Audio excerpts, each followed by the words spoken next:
con una aflicción. Bien, casi empieza el día en que nacemos. Nacemos y entonces el doctor nos da una nalgada fuerte y de allí en adelante continúa sin parar. Nosotros tenemos cargas, tenemos problemas, pero deseo decirle hoy qué hacer con sus cargas. Si usted no tiene cargas, probablemente es porque no es una persona pensante. Bien, ya que la Biblia enseña el hombre nacido de mujer, corto de días y hastiado de sinsabores. Mas, gracias a Dios, no tenemos que llevar nuestras cargas solos. Sea salvo o no, vamos a tener las cargas. Por favor, leamos en el capítulo 6, versículo 1. Hermanos, si alguno fuere sorprendido en alguna falta, vosotros que sois espirituales, restauradle con espíritu de mansedumbre, considerándote a ti mismo, no sea que tú también seas tentado. Sobrellevad los unos las cargas de los otros, y cumplid así la ley de Cristo. Porque el que se cree ser algo, no siendo nada, a sí mismo se engaña. Así que cada uno someta a prueba su propia obra, y entonces tendrá motivo de gloriarse solo respecto de sí mismo y no en otro, porque cada uno llevará su propia carga. Bien, hay tres tipos de cargas que deseo mencionar hoy, y quiero que usted escuche muy atentamente. Hay cargas que nosotros tomamos voluntariamente. Hay cargas que soportamos fielmente, y hay cargas que descargamos sabiamente. Deseo que piense acerca de estos tres tipos de cargas. Hay ciertas cargas de las cuales no debe tratar de escapar. De hecho, hay cargas que usted debe tomar. ¿Cuáles son esas cargas? Estas son las cargas de otro hermano, otra hermana, alguien cuando está sufriendo. De lo que Pablo habla aquí primordialmente es de la carga de la persona que se ha descarriado, el hombre que se ha apartado del Señor. Por favor, mire el versículo 1. Hermanos, si alguno fuere sorprendido en alguna falta. Aquí está hablando a creyentes. Hermanos, si alguno fuere sorprendido en alguna falta. Él está hablando de alguien que es nuestro hermano, alguien que es nuestra hermana, alguien que se ha alejado de Dios, y alguien que necesita ser restaurado. Note la palabra restaurarle. Él está diciendo, aquí está una persona que estuvo en compañerismo y ahora dejando ese compañerismo. ¿Por qué? Porque fue sorprendido en una falta. No habla de una persona que no es salva, sino de uno que huye del pecado. Realmente es una persona que se esforzaba por alejarse del pecado, pero le sorprendió. Leí hace unos años que en África todas las mañanas una gacela se despierta y se dice a sí misma, si no puedo correr más rápidamente que el león más veloz de estas llanuras, yo seré devorada. Y en alguna parte de esa misma mañana un león se despierta y se dice, si no puedo correr más rápido que la gacela más lenta, moriré de hambre. Así que la gacela y el león se despiertan corriendo. Amigos, todas las mañanas usted y yo necesitamos despertarnos corriendo porque huimos del pecado y Satanás está corriendo tras nosotros y a veces nos alcanza. A veces tropezamos y caemos. Verá, cuando se salva eso no significa que usted no puede pecar. Dígame, usted sabe que eso es verdad. Cuando usted se salva no significa que ya no puede pecar y en ocasiones una falta nos sorprende. ¿Sabe cuál es la diferencia entre mi vida antes y después de ser salvo? Antes de entregarme al Señor corrí hacia el pecado, ahora huyo del pecado. Pero a veces tropezamos y caemos, por ello Él habla de los hermanos. Él dice, hermanos, si alguno fuere sorprendido en alguna falta, es decir, perseguido por Satanás y atrapado en una falta, entonces nosotros debemos restaurarle. Bien, deseo que pensemos ahora mismo, que pensemos en alguien que estaba firme en los caminos del Señor y ahora no asiste más a la iglesia. No hablo de una persona que se fue. Piense en alguien con quien solía tener compañerismo, un compañero con el que salía a evangelizar, un compañero de oración, cantaba en el coro, o sirvió en un comité. Y hasta donde usted sabe, verdaderamente conocía al Señor Jesucristo como su Señor y Salvador personal y le conoce. No obstante, ya no tiene comunión con Él. Nuestra iglesia está llena de ellos, e igualmente toda iglesia. Ellos son hermanos, son hermanas, que han perdido la comunión con Dios. Y Dios nos ha llamado a restaurar a estas personas, porque viven una vida que el apóstol Pablo llama una vida cargada. Ellos están afligidos. Ahora, el pasaje que leemos es esperanza para este tipo de personas. Si usted es este tipo de persona, alejada de Dios, sin embargo en su corazón sabe que es salvo, conoce al Señor, es un hermano, una hermana, este mensaje es una palabra de esperanza para usted. Si usted no ha sido sorprendido en una falta, dele gracias a Dios, mas este mensaje es una palabra de advertencia para usted. Y es un llamado a servir para todos nosotros. Un hermano puede ser restaurado. Estas son buenas noticias. Si se ha alejado de Dios, nuestro Dios es un Dios de segundas oportunidades. Si leen la Biblia, esta relata de hombres que se alejaron de Dios y regresaron a Dios. Porque la Biblia no equivoca el momento para el hombre. La Biblia es una ilustración de personas que se alejaron de Dios y sin embargo regresaron a Él. Tenemos a Jonás. Ahora criticamos a Jonás por huir del Señor, pero la Biblia dice, vino palabra de Jehová a Jonás. ¿Le habla Dios tan íntimamente a usted?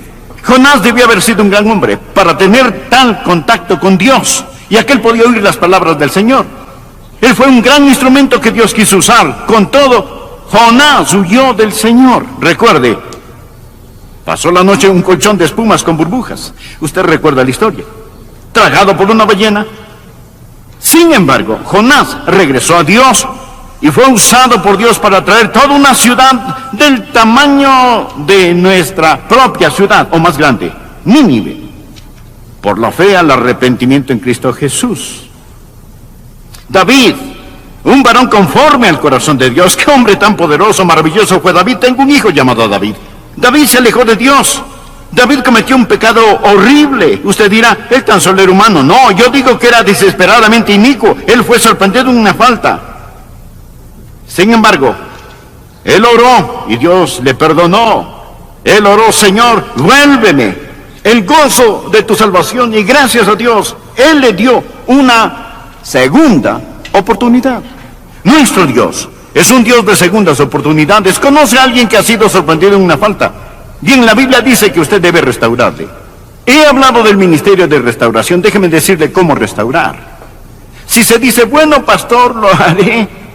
Tengo a alguien ahora mismo en mi corazón y en mi mente, algún hombre, alguna mujer, algún joven. Bien, permítame decirle cómo usted debe hacerlo. Primero, debe hacerlo muy suavemente. Mire nuevamente el capítulo 6, versículo 1. Restauradle con espíritu de mansedumbre. ¿Lo ve usted? Amigo, cuando reasienta un hueso roto, ¿qué necesita? Suavidad. Un espíritu de mansedumbre, cuidado amoroso. Usted no puede restaurar a alguien si es áspero y dominante. Usted debe ser compasivo. De paso, para aquellos que son padres de familia, ¿sabe lo que he notado de padres cuyos hijos los aman más? Ellos son mansos. Todo hijo quiere un papá fuerte, un papá que ellos puedan admirar, pero desean a un papá que es manso.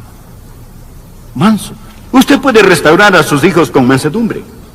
En lugar de utilizar golpes, gritos y críticas con ellos, use algo de ternura con sus hijos. Aplíquela. Si usted tiene hijos descarriados, ellos necesitan ternura. Su vecino necesita ternura. Restaurarle con espíritu de mansedumbre. Hágalo suavemente. Le diré qué más hacer. Hágalo humildemente. Mire este pasaje. Restaurarle con espíritu de mansedumbre. Ahora escuche. Considerándote a ti mismo, no sea que tú también seas tentado. Usted dirá, yo no. Amigo, hay tres personas en su asiento: la persona que usted es ahora, la persona que usted podría ser para la santidad y lo bueno en Dios, y la persona que podría ser para el libertinaje y la maldad. Si usted quita sus ojos de Jesucristo, usted dirá, bueno, eso no me pasará a mí. Bien, quiero hacerle una pregunta. ¿Le pasó a Jonás? ¿Es usted mejor que Jonás? ¿Le pasó a Elías? ¿Es usted mejor que Elías? ¿Pasó a Simón Pedro? ¿Es usted mejor que Simón Pedro? ¿Pasó a Juan Marcos? ¿Es usted mejor que Juan Marcos? No, la Biblia dice, así que el que piense estar firme, ¿que haga qué? Mire que no caiga. Así que cuando restauramos a otra persona, no solo debemos hacerlo suavemente o con mansedumbre, sino hacerlo humildemente, considerándote a ti mismo, no sea que tú también seas tentado. Una tercera forma para esta restauración es que necesitas hacerla compasivamente. Compasivamente. La Biblia dice en el versículo 2, sobrellevar los unos las cargas de los otros. ¿Lo ve? ¿Sabes? Una persona es verdaderamente hijo de Dios.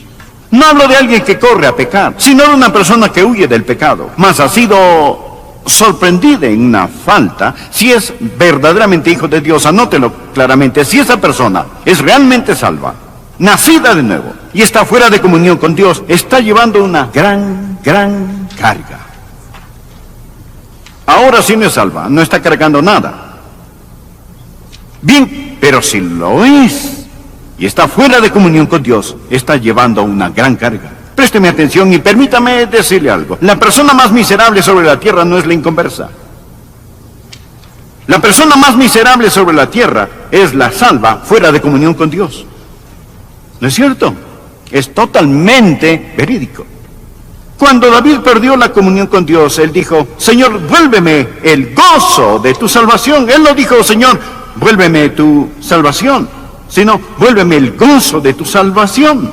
¿Cuál es la carga que estas personas llevan y por la cual debemos tener compasión? Primero, su relación con Dios omnipotente se ha roto. David oró en el Salmo penitencial, contra ti solo he pecado y he hecho lo malo delante de tus ojos. Esta persona que una vez caminó en dulce comunión con Dios, esa comunión con Dios se ha roto. Una de las partes más maravillosas de mi vida es la comunión que tengo con Dios. Esta mañana mi primer pensamiento al abrir mis ojos fue, buenos días, Señor. Te saludo, Señor, te bendigo, Señor. Simplemente la comunión con Él. Poder cantar y decir, vengo al jardín, solo cuando el rocío aún está sobre las rosas y la voz que llega a mí, el Hijo de Dios hace conocer, Él camina conmigo, Él habla conmigo y Él me dice que soy suyo. Esa persona que se ha alejado de Dios, esa persona que se ha descarriado, esa persona que ha sido sorprendida en una falta, lleva una carga, porque esa relación con Dios se ha cortado. Le diré algo más, su conciencia le culpa. David oró en el Salmo 32, versículo 4, porque de día y de noche se agravó sobre mí tu mano, se volvió mi verdor en sequedades de verano, en las áreas donde él era espiritualmente lleno de gozo, ahora estaba seco como el polvo. Existen cargas, amigo, que tomamos voluntariamente cuando llevamos la carga de otra persona. ¿Está usted dispuesto a hacer eso? La Biblia dice sobrellevar los unos las cargas de los otros. Ahora, existe otro tipo de carga. Hay cargas que soportamos fielmente. Por favor, leamos los versículos 4 y 5. Así que cada uno someta a prueba su propia obra. Subrayese. Así que cada uno someta a prueba su propia obra, y entonces tendrá motivo de gloriarse solo respecto a sí mismo y no en otro, porque cada uno llevará su propia carga. Esta no es una contradicción. Por un lado, la Biblia dice sobrellevando los unos las cargas de los otros, y luego dice cada uno llevará su propia carga. ¿Es esto contradictorio? No, es más bien complementario. La clave aquí es entender las dos palabras diferentes que se usan para carga. La primera palabra, carga, significa un bulto pesado, algo excesivo, algo que causa mucho peso, como estar fuera de la comunión con Dios. Es una carga muy pesada, es una carga abrumadora. Si alguien tiene una carga así, debemos ayudarle a sostener y a descargar esa carga. Es el tipo de cargas que tomamos voluntariamente cuando soportamos las cargas de otros. Mas la palabra para carga aquí es porción. Una palabra completamente diferente. Nos dan la idea de un cargamento de armas de un soldado, o una mochila, o un bulto amarrado a su espalda. Algo que es necesario, que no es una carga vana, sino algo que es útil, que le hará útil, y algo que a lo mejor vaya a salvar su vida. Ahora, Dios no quiere que vivamos vidas desordenadas. Él quiere que nosotros vivamos vidas disciplinadas. Así que Dios pone cargas sobre nosotros y espera que las soportemos porque son cargas que nosotros debemos sobrellevar. Bien, ¿qué significa cuando dice que cada uno llevará su propia carga? Significa que hay algo que usted no puede dejar que otra persona lo haga por usted. Existen cosas que usted no puede relegar o delegar a alguien más. ¿Qué son algunas de esas cosas? Bien, nadie puede arrepentirse por usted. ¿No es cierto? Nadie puede entregarse a Cristo por usted. Nadie puede amar a Dios por usted. Hay padres en todas partes que darían la última gota de su sangre, de sus venas, si pudieran arrepentirse de los pecados de sus hijos. Mas no pueden. Cada uno llevará su propia carga. A veces cuando predico deseo poder ir allí, sentarme en su asiento, pasar adelante y entregar mi corazón a Jesús en lugar suyo, pero no puedo hacerlo. Hay ciertas cosas que son nuestra responsabilidad y llegan a ser bendiciones si las tomamos. No hay tal cosa como una religión alternativa. Y le diré que una de liberar a un hermano, llevar su carga. Verá, un hermano que ha caído no es un llamado para el chisme, es un llamado a orar, una carga de oración. Nadie puede tomar eso por usted.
Debo apresurarme, si no, no podré terminar.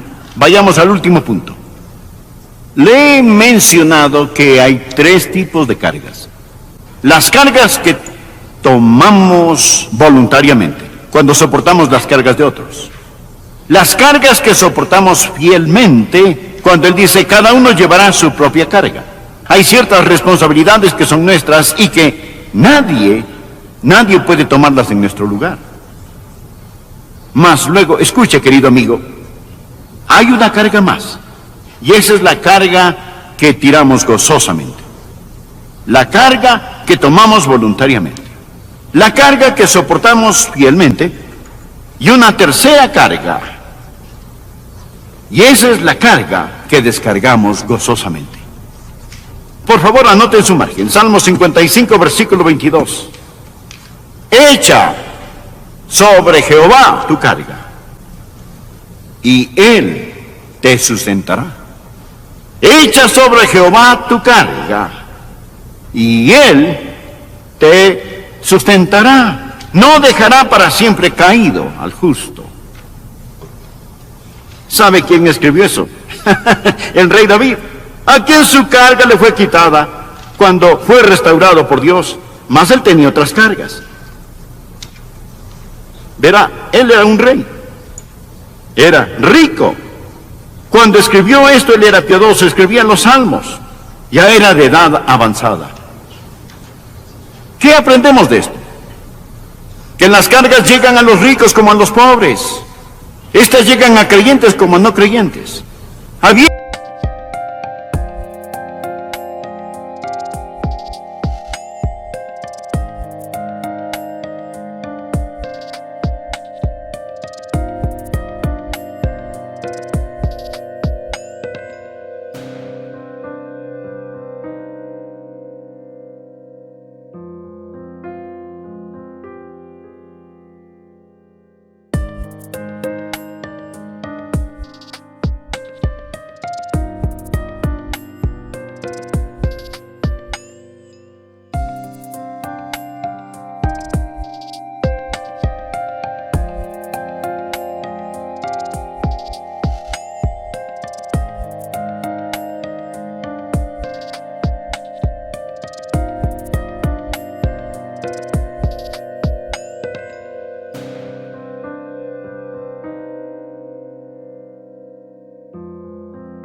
viejos como a jóvenes.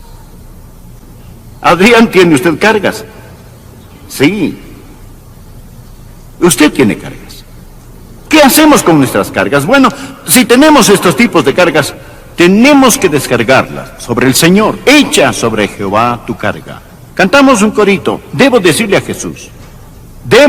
Jesús, no puedo llevar estas cargas solo. Tiene un corazón quebrantado. Tiene un hijo que le ha herido. Su esposo le ha desamparado. Posee una enfermedad física que está desgastando su cuerpo. Existe un problema que lo ha dejado confundido.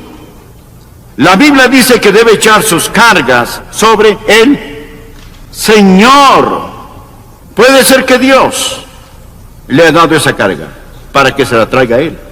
Leí en algún lado de un hombre que tenía un bonito perro.